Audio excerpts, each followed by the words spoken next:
ನಮಸ್ಕಾರ, ನೀವು ನೋಡ್ತಿದ್ದೀರಾ ಅಶ್ವವೇಗ ನ್ಯೂಸ್. ನಾನು ಚಂದನ. ನಮ್ಮ ಭಾರತ ಡಿಜಿಟಲಿ ಎಷ್ಟೇ ಮುಂದುವರೆದಿದ್ರೂ ಕೂಡ ಈ ಕ್ಯಾಶ್ಗೆ ಅದರದ್ದೇ ಆದಂತಹ ಪ್ರಾಮುಖ್ಯತೆಯನ್ನು ಹೊಂದಿದೆ.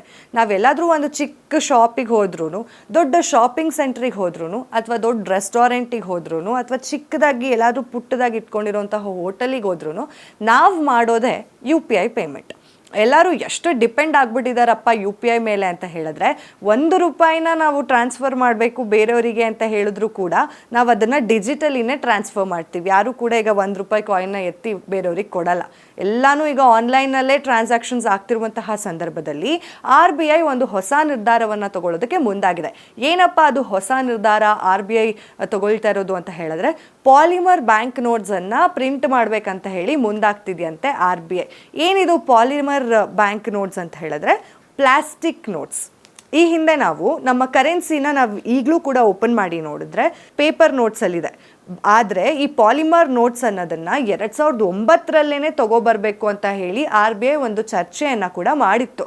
ಆದರೆ ಅಧಿಕೃತವಾಗಿ ಯಾವುದೇ ರೀತಿಯಾದಂತಹ ಚಲಾವಣೆಗೆ ಸಿಗಲಿಲ್ಲ. ಅಂದರೆ ಅದನ್ನು ಹೋಲ್ಡ್ ಮಾಡಿ ಇಟ್ಟಿದ್ರು, ಬೇಡ ಅನ್ನೋದನ್ನು ಫ್ಯೂಚರಲ್ಲಿ ಯಾವಾಗ ಒಂದಿನ ಮಾಡೋಣ ಅಂತನೋ ಏನೋ ಅದನ್ನು ಹೋಲ್ಡ್ ಮಾಡಿ ಇಟ್ಟಿದ್ರು. ಆದರೆ ಡಿಸ್ಕಷನ್ ಅಂತೂ ಆಗಿತ್ತು 2009ರಲ್ಲಿ.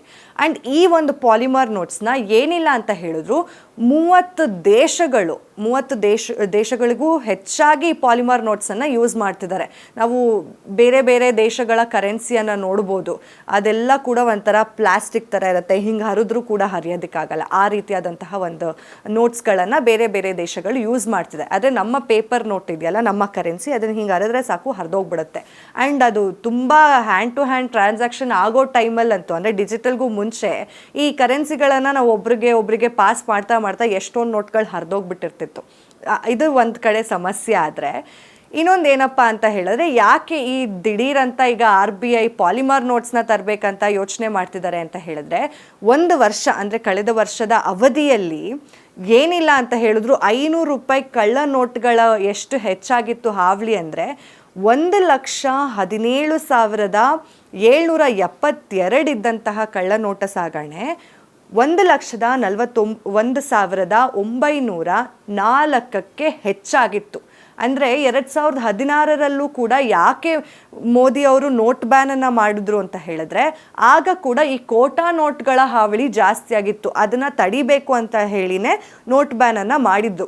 ಈ ಕೋಟಾ ನೋಟ್ ಏನಿತ್ತಲ್ಲ, ಅಂದರೆ ನಾವು ಕಳ್ಳ ನೋಟ್ಗಳು ಅಥವಾ ಕೋಟಾ ನೋಟ್ಗಳು ಅಂತ ನಮ್ಮ ಆಡು ಭಾಷೆಯಲ್ಲಿ ನಾವೇನು ಹೇಳ್ತೀವಿ, 2016ರಲ್ಲಿ ಮಾಡಿದ ರೀಸನ್ನೇ ನೋಟ್ ಬ್ಯಾನು ಈ ಒಂದು ಕೋಟಾ ನೋಟ್ಗಳ ಹಾವಳಿಯಿಂದ. ಆದರೆ ಈ ಕೋಟಾ ನೋಟ್ಗಳ ಹಾವಳಿ ತಪ್ಪಿಸ್ಬೇಕಂತ ಏನು ನೋಟ್ ಬ್ಯಾನ್ ಮಾಡಿ ಮತ್ತೆ ಒಂದು ಹೊಸ ಕರೆನ್ಸಿಯನ್ನು ಪ್ರಿಂಟ್ ಮಾಡ್ತಾರೆ. ಆಗ ಪ್ರಿಂಟ್ ಮಾಡಿದ್ದು ₹500 ಮತ್ತು ₹2,000.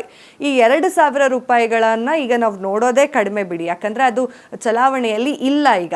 ಆದರೆ ಈ ₹500 ನೋಟ್ಗಳ ಚಲಾವಣೆ ಜಾಸ್ತಿ ಇದೆ. ಆ್ಯಂಡ್ ಯಾರಾದರೂ ಈ ಟ್ಯಾಕ್ಸಿಂದ ಅಂದರೆ ಟ್ಯಾಕ್ಸ್ ಕಟ್ಟೋದು ಬೇಡ ಅಂತ ಹೇಳಿದ್ರೆ ಅವರ ಮನೆಗಳಲ್ಲಿ ₹500 ನೋಟ್ಗಳನ್ನು ಇಟ್ಕೋತಾರೆ. ಆ್ಯಂಡ್ ಎಲ್ಲರೂ ಕೂಡ ಈ ಥರ ಸ್ಟೋರ್ ಮಾಡ್ತಿರ್ತಾರೆ. ಆ್ಯಂಡ್ ಈ ₹500 ನೋಟ್ಗಳಿದೆಯಲ್ಲ, ಇದನ್ನು ಪ್ರಿಂಟ್ ಮಾಡೋದು ಸಿಕ್ಕಾಪಟ್ಟೆ ಈಸಿ. ಹಾಗಾಗಿ ಈ ಪ್ರಿಂಟ್ ಅಂದರೆ ಇವಾಗ ನಾವು ಪಾಲಿಮರ್ ನೋಟ್ಗಳನ್ನು ತೊಗೊಳ್ಳೋದಾದರೆ ಅದರಲ್ಲಿ ಮೈನ್ಯೂಟ್ ಡೀಟೇಲ್ಸನ್ನು ಕೂಡ ಪ್ರಿಂಟ್ ಮಾಡ್ಬೋದು. ಆದರೆ ಈ ನಮ್ಮ ಪೇಪರ್ ಕರೆನ್ಸಿ ಆದರೆ ಮೈನ್ಯೂಟ್ ಡೀಟೇಲ್ಸನ್ನು ನಾವು ಪ್ರಿಂಟ್ ಮಾಡೋದಕ್ಕಾಗಲ್ಲ. ಸೊ ಹಾಗಾಗಿ ಈ ಕೋಟಾ ನೋಟನ್ನು ಪ್ರಿಂಟ್ ಮಾಡುವಂತಹ ಒಂದಷ್ಟು ವರ್ಗಗಳಿದೆ. ಸಾಕಷ್ಟು ಜನ ಬೀಳ್ತಾನೂ ಇರ್ತಾರೆ. ಆದರೆ ಎಷ್ಟೇ ಸಿಕ್ಕಿಬಿದ್ರೂ ಕೂಡ ಈ ಕೋಟಾ ನೋಟ್ಗಳ ಹಾವಳಿ ನಮ್ಮ ಭಾರತದಲ್ಲಂತೂ ಕಡಿಮೆ ಆಗಲೇ ಇಲ್ಲ. ಹಾಗಾಗಿ ಪಾಲಿಮರ್ ನೋಟ್ಸ್ಗಳನ್ನು ತರಬೇಕು ಅಂತ RBI ಈಗ ಒಂದು ನಿರ್ಧಾರವನ್ನು ತಗೊಳ್ತಾ ಇದೆ. ಆ್ಯಂಡ್ ಇದನ್ನು 20%ಗೂ ಹೆಚ್ಚಾಗಿ ಈ ಕೋಟಾ ನೋಟ್ಗಳ ಹಾವಳಿ ನಮ್ಮ ಭಾರತದಲ್ಲಿ ಈಗಲೂ ಕೂಡ ರೈಟ್ ನವ್ ನಡೀತಾನೇ ಇದೆ. ಅಂದರೆ ದಿನದಿಂದ ದಿನ ಅನ್ನೋದಕ್ಕಿಂತ ವರ್ಷದಿಂದ ವರ್ಷಕ್ಕೆ ಜಾಸ್ತಿ ಆಗ್ತಾನೇ ಇದೆ ಈ ಕಳ್ಳ ನೋಟ್ಗಳ ಹಾವಳಿ ಅನ್ನೋದು. ಸೊ ಇದನ್ನೆಲ್ಲ ತಡೆಗಟ್ಟಬೇಕು ಅಂತ ಹೇಳಿ ಒಂದು RBI ನಿರ್ಧಾರ ಮಾಡಿರೋವಂಥದ್ದು.